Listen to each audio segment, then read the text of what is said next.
నమస్కారం ETV news కి స్వాగతం ముఖ్యాంశాలు భయకంపనలు సృష్టిస్తున్న ప్యారిస్ నరమేధం 6 చోట్ల కాల్పులు ఆత్మాహుతి దాడులు 128 మంది మృతి మరో 80 మంది పరిస్థితి విషమం భీకర దాడికి బాధ్యత ప్రకటించుకున్న ఐఎస్ ఉగ్రవాద సంస్థ ముష్కరులను వదలబోమన్న ఫ్రాన్స్ అధ్యక్షుడు ఉగ్రఘాతుకంపై ప్రపంచ దేశాల దిగ్భ్రాంతి బ్రిటన్లో అంబేద్కర్ స్మారక చిహ్నం ప్రారంభించిన మోదీ సోలిహాల్లో జాగ్వార్ ల్యాండ్ రోవర్ వాహన తయారీ కేంద్రాన్ని పరిశీలించిన ప్రధాని బీహార్లో ఈ నెల 20న కొలువు తీరనున్న కొత్త ప్రభుత్వం మహాకూటమి శాసనసభాపక్ష నేతగా నితీశ్ ఎన్నిక మిత్రపక్షాలకు మంత్రివర్గంలో చోటు త్వరలోనే ప్రభుత్వ ఉద్యోగాలకు ప్రకటనలు తిరుపతిలో చంద్రబాబు హామీ ప్రజా సమస్యల పరిష్కారం కోసం పనిచేయాలని నేతలకు ఉద్బోధ వరంగల్ పోరుపై ముదురుతున్న మాటల యుద్ధం అధికార పార్టీ నియమావళి ఉల్లంఘిస్తోందని విపక్షాల ఆరోపణ ఎదురుదాడికి దిగిన తెరాస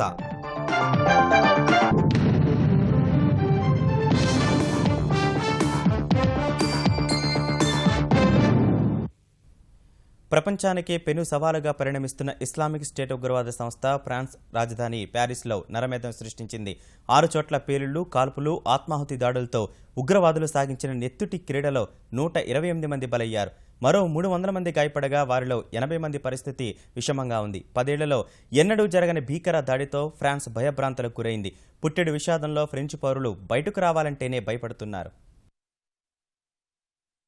ఫ్రాన్స్ రాజధాని ప్యారిస్ వరుస ఉగ్రదాడులతో వణికింది జనవరిలో చార్లీ హెబ్డో పత్రికా కార్యాలయంపై దాడిలో 17 మందిని కోల్పోయిన విషాదం నుంచి తేరుకోకముందే మరోసారి ముష్కరులు నరమేధానికి దిగారు ఫ్రాన్స్ కాలమానం ప్రకారం శుక్రవారం రాత్రి 9 గంటల సమయంలో ప్యారిస్లోని 6 చోట్ల తీవ్రవాదులు మారణహోమం సృష్టించారు సాంస్కృతిక ప్రదర్శనశాల ఫ్రాన్స్ జాతీయ స్టేడియం సహా పలు ప్రాంతాల్లో విచక్షణారహితంగా విరుచుకుపడి వందల మందిని పొట్టనబెట్టుకున్నారు 2004 మార్చి 11న మాడ్రిడ్లో 191 మందిని బలిగొన్న వరుస రైలు పేలుళ్ల ఘటన తర్వాత ఫ్రాన్స్లో ఈ స్థాయి భీకరదాడి జరగడం ఇదే ప్రథమం ప్యారిస్లోని బతక్లాన్ సాంస్కృతిక ప్రదర్శనశాలలో అమెరికా రాక్ బ్యాండ్ సంగీత ప్రదర్శన జరుగుతుండగా ముష్కరులు ఒక్కసారిగా తెగబడ్డారు AK-47 తుపాకులతో విచక్షణారహితంగా కాల్పులు జరిపి క్షణాల్లోనే ఆ ప్రదేశాన్ని నెత్తుటి మడుగ్గా మార్చేశారు దాడి నుంచి త్రుటిలో తప్పించుకున్న వారు ఆ క్షణాల్ని గుర్తు చేసుకుని వణికిపోతున్నారు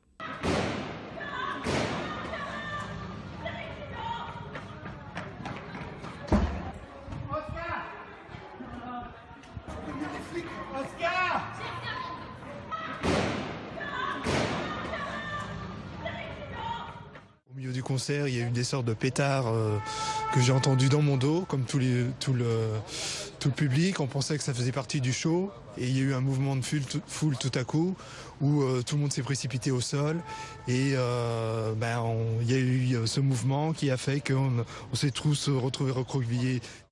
అంతకుముందు ప్రదర్శనశాల వెలుపల కేఫులపై ఉగ్రమోక విచక్షణారహితంగా కాల్పులు జరుపుతూ మారణ హోమం సృష్టించింది పోలీసులు వస్తున్నారని తెలుసుకుని 3 తీవ్రవాదులు ఆత్మాహుతి దాడికి పాల్పడ్డారు ఒక తీవ్రవాదిని పోలీసులు కాల్చి చంపారు సంగీత వేదిక సమీపంలోని బౌలేవార్డ్ వోల్టైర్ వద్ద మరో ఉగ్రవాది ఆత్మాహుతి దాడికి పాల్పడ్డాడు ప్యారిస్ లో ఫ్రాన్స్ జర్మనీ మధ్య స్నేహపూర్వక సాకర్ మ్యాచ్ జరుగుతున్న జాతీయ స్టేడియంపై మరో ముష్కరమోక దాడికి దిగింది 3 ఆత్మాహుతి దాడులకు పాల్పడింది ఉగ్రదాడి జరిగిన సమయంలో సాకర్ మ్యాచ్ వీక్షిస్తున్న ఫ్రాన్స్ అధ్యక్షుడు హోలాండ్ ను భద్రతా దళాలు సురక్షిత ప్రాంతానికి తరలించాయి దాడితో ఒక్కసారిగా స్టేడియంలో అలజడి చెలరేగింది తొక్కిసలాట జరగకుండా 3 గేట్ల ద్వారా ప్రేక్షకులను భద్రతా బలగాలు బయటకు పంపారు ప్యారిస్ 10వ పరిపాలనా జిల్లాలో ఒక రెస్టారెంట్ సహా రద్దీ ప్రాంతాల్లో మరో ఉగ్రవాద బృందం దాడులకు పాల్పడింది ఈ దాడుల్లో అనేక మంది ప్రాణాలు కోల్పోయారు మరెంతో మంది ఆచూకీ ఇప్పటికీ తెలియక వారి బంధువులు కన్నీరు మున్నీరవుతున్నారు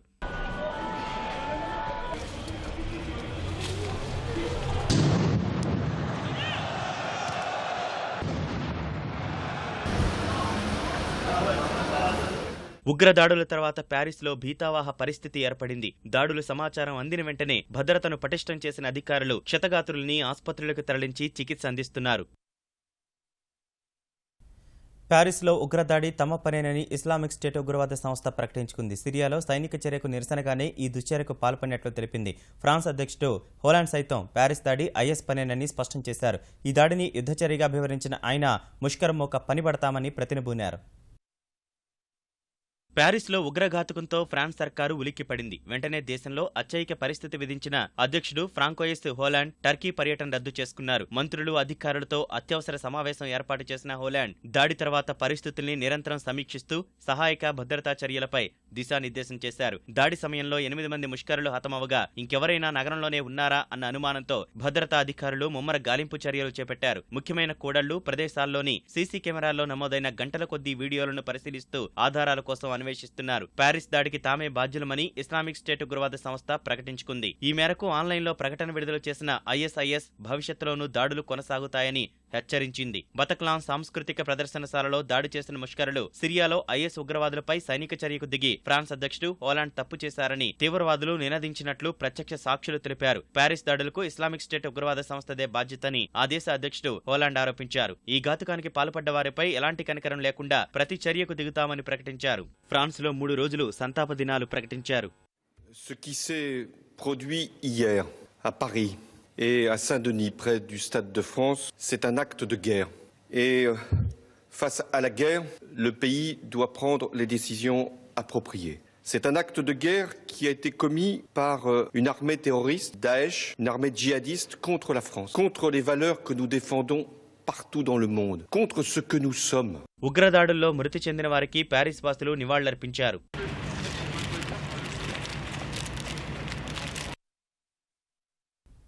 ప్యారిస్లో ఉగ్రఘాతుకాన్ని యావత్ ప్రపంచం ముక్తకంఠంతో ఖండించింది. ముష్కరముఖుల దుశ్చర్యను మానవత్వంపై జరిగిన దాడిగా అభివర్ణించిన వివిధ దేశాలు ఫ్రాన్స్కు అండగా ఉంటామని ప్రకటించాయి. ప్యారిస్లో ఉగ్రదాడిపై అమెరికా అధ్యక్షుడు బరాక్ ఒబామా తీవ్ర దిగ్భ్రాంతి వ్యక్తం చేశారు. ఈ దుశ్చర్యను మానవత్వంపై జరిగిన దాడిగా అభివర్ణించిన ఆయన దోషుల్ని శిక్షించేందుకు ఫ్రాన్స్కు పూర్తి సహకారం అందిస్తామని స్పష్టం చేశారు. ఫ్రాన్స్ అధ్యక్షుడు హోలాండ్కు ఫోన్ చేసిన ఒబామా దాడి వివరాలు అడిగి తెలుసుకున్నారు. ఫ్రాన్స్ దాడి మృతులకు సంతాపం తెలిపిన బ్రిటన్ ప్రధాని డేవిడ్ కెమెరన్ ఫ్రాన్స్కు చేయగలిగినంత సాయం చేస్తామని ప్రకటించారు. ఫ్రాన్స్ ఉగ్రదాడి పట్ల ఐరాస ప్రధాన కార్యదర్శి బాన్ కీ మూన్, రష్యా అధ్యక్షుడు Vladimir Putin, Germany chancellor Angela Merkel దిగ్భ్రాంతి వ్యక్తం చేశారు. ప్యారిస్ దాడిని తీవ్రంగా ఖండించిన భారత రాష్ట్రపతి ప్రణబ్ ముఖర్జీ బాధితులకు ప్రగాఢ సానుభూతి తెలిపారు. ప్యారిస్ దాడిపై తీవ్ర ఆవేదన వ్యక్తం చేసిన ప్రధాని నరేంద్ర మోదీ తీవ్రవాదంపై ఉమ్మడి పోరు సాగించాల్సిన ఆవశ్యకతను మరోమారు గుర్తు చేశారు. और दुनिया ने मानना पड़ेगा कि हमला पेरिस पर नहीं है, ये हमला फ्रांस के नागरिकों पर नहीं है, ये हमला मानवता पर है, मानवतावादी विचारों पर है।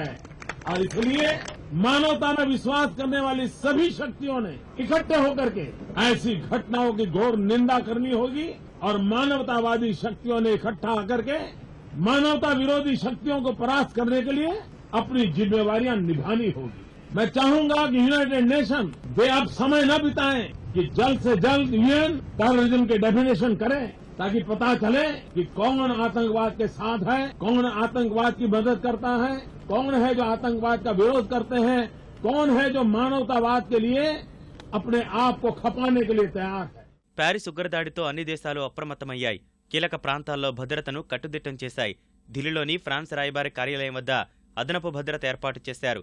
మహారాష్ట్ర వ్యాప్తంగా భద్రతను కట్టుదిట్టం చేశారు. బెంగళూరులో భారత్ దక్షిణాఫ్రికా క్రికెట్ మ్యాచ్ జరుగుతున్న మైదానం వద్ద గట్టి బందోబస్తు ఏర్పాటు చేశారు.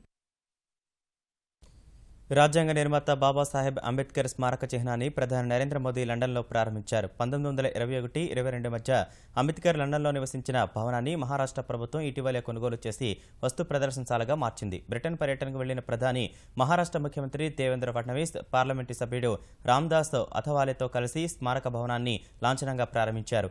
అక్కడున్న బాబాసాహెబ్ విగ్రహానికి నివాళులర్పించారు. సోలీహాల్లో టాటా మోటార్స్కు చెందిన జాగ్వర్ ల్యాండ్ రోవర్ వాహన తయారీ కేంద్రాన్ని ప్రధాని మోదీ సందర్శించారు. అంతకుముందు 12వ శతాబ్దానికి చెందిన ప్రముఖ భారతీయ తత్వవేత్త బసవేశ్వర విగ్రహాన్ని లండన్లో ఆవిష్కరించారు.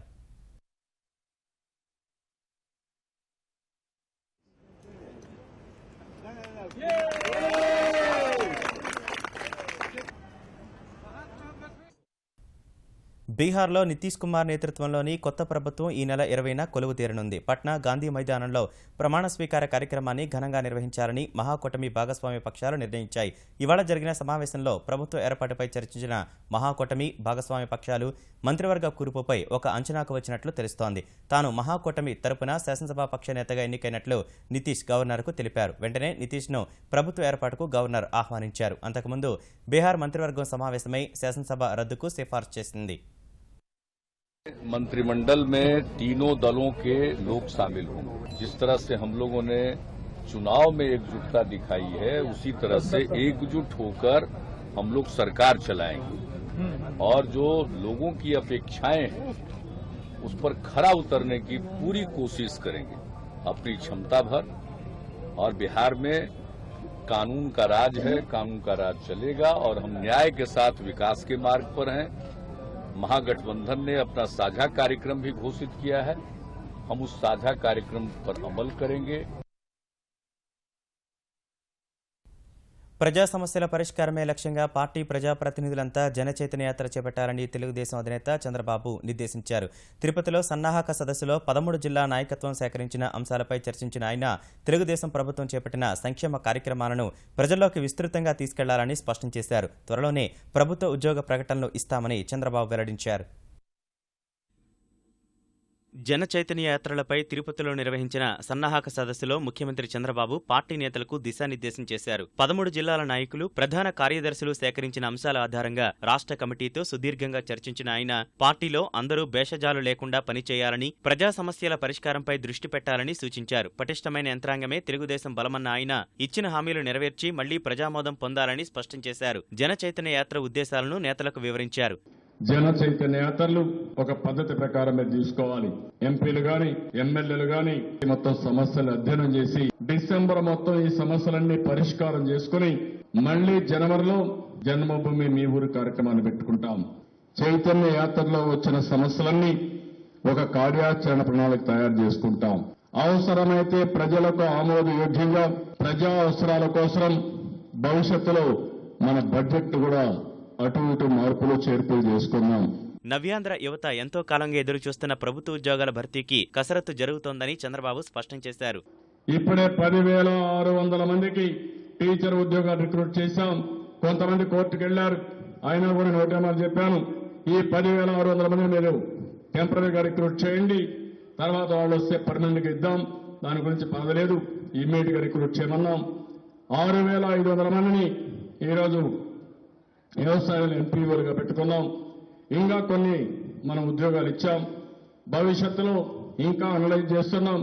తొందరలోనే రెగ్యులర్ గా గవర్నమెంట్ కి ఎంతమంది ఉద్యోగస్తులు అవసరమో వాళ్ళందరినీ రిక్రూట్ చేసి ప్రభుత్వ పరంగా ముందుకు పోతామని మరొకసారి మీ అందరికీ హామీ ఇస్తున్నాం. గ్రామాలను దత్తత తీసుకున్న ఎన్ఆర్ఐలు, అధికారులకు పార్టీ శ్రేణులు సహకరించి నవ్యాంధ్ర అభివృద్ధికి దోహదపడాలని చంద్రబాబు సూచించారు. తెలుగునాట 20 వసంతాలు పూర్తి చేసుకున్న ఈటీవీ నేటి నుంచి మరో 4 ఛానళ్లను ప్రారంభించింది. వినోదం, ప్రేక్షక ప్రయోజనం మేళవించి రూపొందించిన ETV plus, ETV cinema, ETV life, ETV అభిరుచి ఛానళ్లు ప్రేక్షకుల ముందుకొచ్చాయి. రామోజీ ఫిల్మ్ సిటీలో 4 ఛానళ్ల ప్రారంభోత్సవం కన్నుల పండుగగా జరిగింది. ఈ రోజు తెలుగు టెలివిజన్ రంగంలో ఒక కొత్త అధ్యాయం. తెలుగులో మొట్టమొదటి 24 గంటల శాటిలైట్ ఛానల్ ఈటీవీ 20 వసంతాలు పూర్తి చేసుకున్న సమయంలోనే ఈటీవీ నెంబర్ 1 ఛానల్ గా అవతరించింది. ఆ శుభ సమయంలోనే ఇప్పుడు అశేష ప్రేక్షకులకు మరింత వినోదాల నజరానా అందించేందుకు సరికొత్తగా 4 ఛానల్స్ ఈ రోజు మొదలుపెట్టింది. ప్రారంభోత్సవ కార్యక్రమానికి Ramoji Film City managing director Rammohan Rao, Eenadu managing director Kiran, Margadarsi MD Sailaja Kiran, Ramoji Film City managing director Vijayeswari, ETV CEO Bapineedu, Ramoji Film City CEO Rajeev Jalnapurkar, Panorama news network head Jagadish Chandra హాజరయ్యారు. ఈనాడు గ్రూప్ సంస్థల చైర్మన్ రామోజీరావు మనవరాలు దివిజ చేతుల మీదుగా కొత్త ఛానళ్లను ప్రారంభింపజేశారు.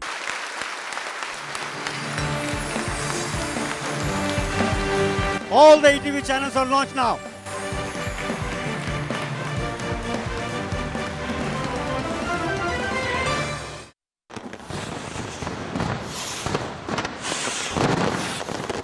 మీ మన అంతులేని వినోదం కోసం వైవిధ్యభరిత కార్యక్రమాలతో హాస్యమే ప్రధానంగా ప్రేక్షకులను గిలిగింతలు పెట్టేందుకు వచ్చేసింది ఈటీవీ ప్లస్.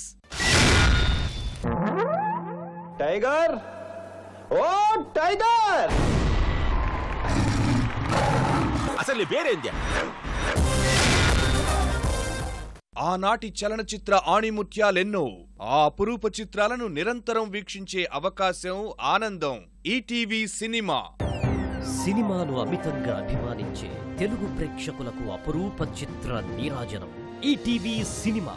నిరంతరం ఒత్తిడి మధ్య సాగుతున్న జనజీవనానికి ఆరోగ్యకరమైన జీవితం కోసం విలువైన సూచనలిచ్చేందుకు వచ్చింది ఈటీవీ లైవ్. ఈటీవీ లైవ్ అందమైన జీవితం. ఎన్నో రుచులు, ఎన్నెన్నో వంటకాలు, పాకశాస్త్ర నిపుణులతో కొంగొత్త వంటలు, వీటన్నింటి సమాహారమే ఈటీవీ అభిరుచి.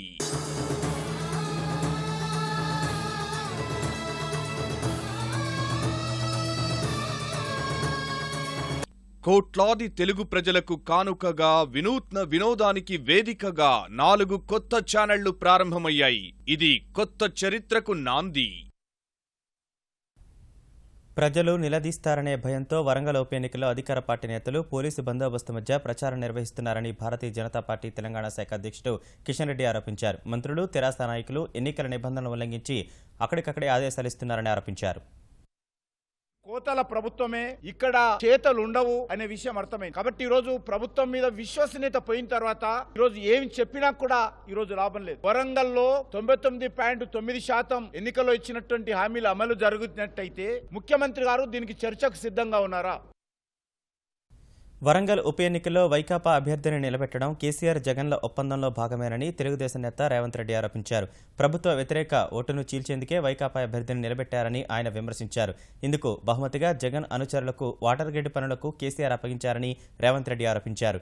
నియమావళి ఉల్లంఘిస్తున్నప్పటికీ ఎన్నికల అధికారులు పట్టించుకోవడం లేదన్న రేవంత్ ఉద్యోగ నియామకాలు, ఉద్యోగుల అనుకూల ప్రకటనలే ఇందుకు నిదర్శనమన్నారు. అభ్యర్థి 70 లక్షల ఖర్చుతో ఎన్నికల ప్రచారాన్ని మొదలు పెడితే ఈ పత్రికలలో ప్రసార సాధనాలలో వచ్చిన వార్తలను ఒకసారి గమనిస్తే దాదాపుగా 5-6 కోట్ల రూపాయలు అవుతాయి. కాబట్టి తక్షణమే ఎన్నికల అధికారి ఈ అభ్యర్థిని అనర్హుడిగా ప్రకటించాలి.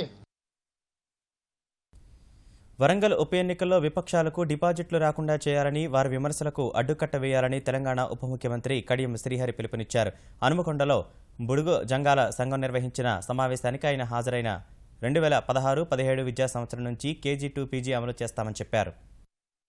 రేపు KG to PG వస్తే కూడా ఎక్కువగా లబ్ధి పొందేది మన పిల్లలే. 1 లక్ష రుణం తీసుకునే వాళ్లకు ఈ రోజు 80,000 రూపాయల సబ్సిడీ ఇచ్చిన ప్రభుత్వం తెలంగాణ ప్రభుత్వం అని చెప్పి ఈ సందర్భంగా గుర్తు చేస్తున్నా. 2 లక్షల రూపాయల వరకు గనక రుణం తీసుకుంటే 70% సబ్సిడీ, ఆ పైన రుణం ఎవరైనా తీసుకుంటే 5 లక్షల రూపాయలు మాక్సిమం గా సబ్సిడీ ఇస్తున్న ప్రభుత్వం దేశంలోనే తెలంగాణ ప్రభుత్వం అని చెప్పి మీ అందరికీ నేను సవినయంగా తెలియజేసుకుంటున్నాను.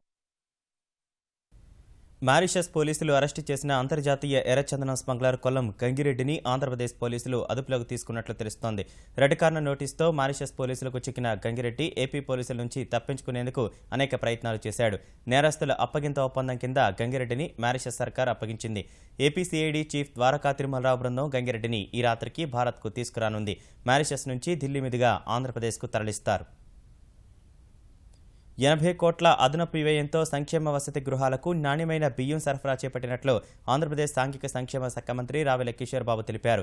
తిరుపతి ఆర్సీ రోడ్డులో SC, ST, BC వసతి గృహాలను తనిఖీ చేసిన ఆయన విద్యార్థులతో కలిసి అల్పాహారం తిన్నారు. అన్ని విద్యార్థి వసతి గృహాల్లో బయోమెట్రిక్ విధానం అమలు చేయడం ద్వారా 25% నిధులు ఆదా చేయవచ్చని అభిప్రాయపడ్డారు.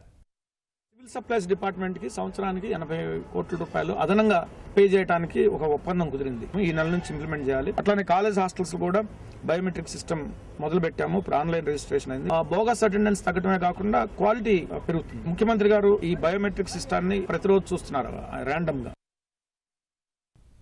బాలల దినోత్సవం సందర్భంగా కేంద్రం ఇచ్చిన పత్రికా ప్రకటనలో నెహ్రూ చిత్రపటం లేకపోవడాన్ని తెలంగాణ కాంగ్రెస్ నాయకులు తీవ్రంగా తప్పుపట్టారు.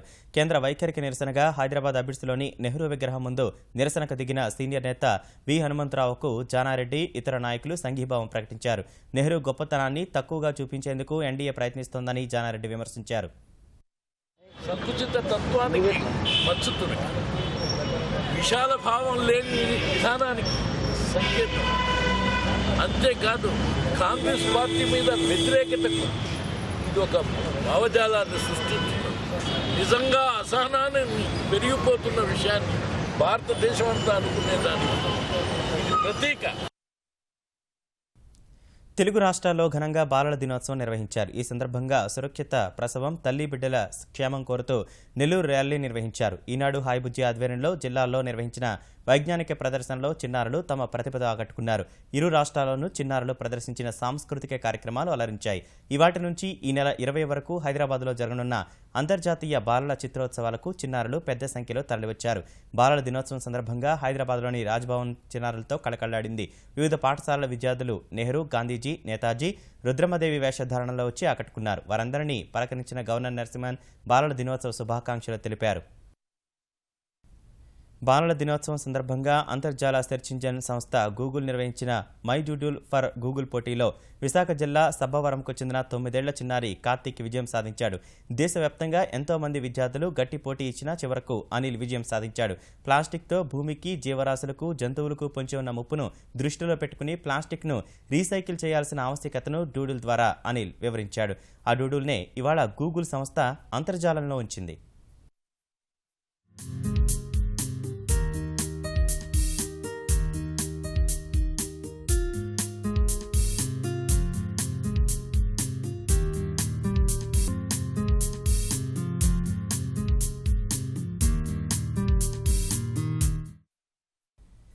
హైదరాబాద్ కూకట్పల్లి ఏసీపీ సంజీవరావుకు ఆదాయానికి మించి 2 కోట్లకు పైనే ఆస్తులున్నాయని తెలంగాణ అవినీతి నిరోధక శాఖ అధికారులు గుర్తించారు.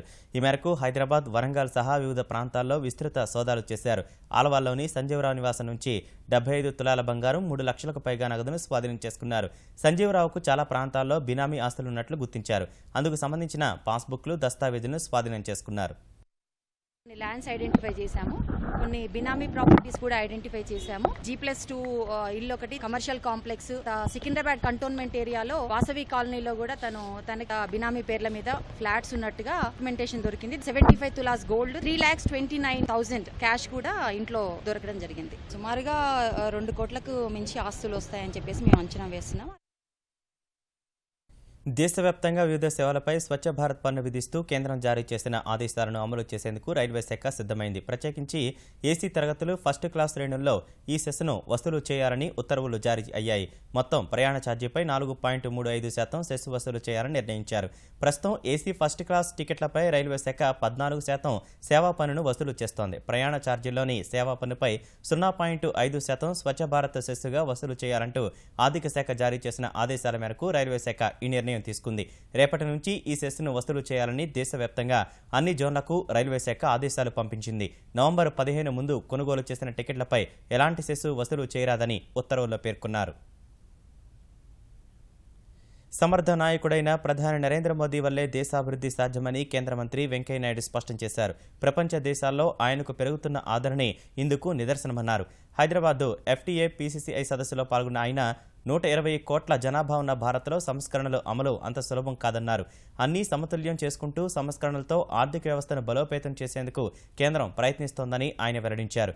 ఇందులో భాగంగా 10 లక్షల రూపాయలకు పైగా ఆదాయం ఉన్న వారికి గ్యాస్ రాయితీ ఎత్తివేయనున్నట్లు వెంకయ్య తెలిపారు. అసమాన ప్రతిభ కనబరిచిన పారిశ్రామికవేత్తలకు ఫ్యాబ్సీ అవార్డులను అందించారు.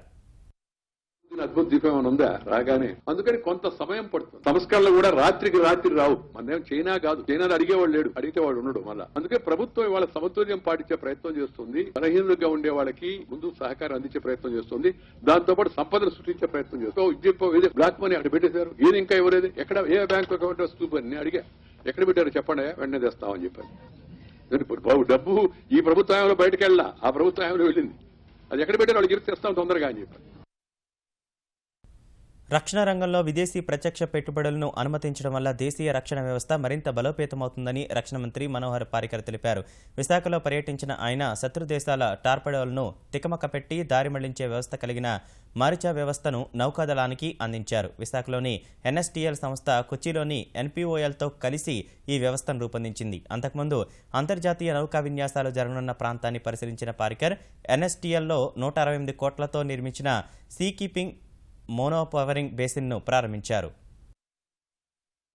ఈటీవీ న్యూస్ సమాప్తం. నమస్కారం.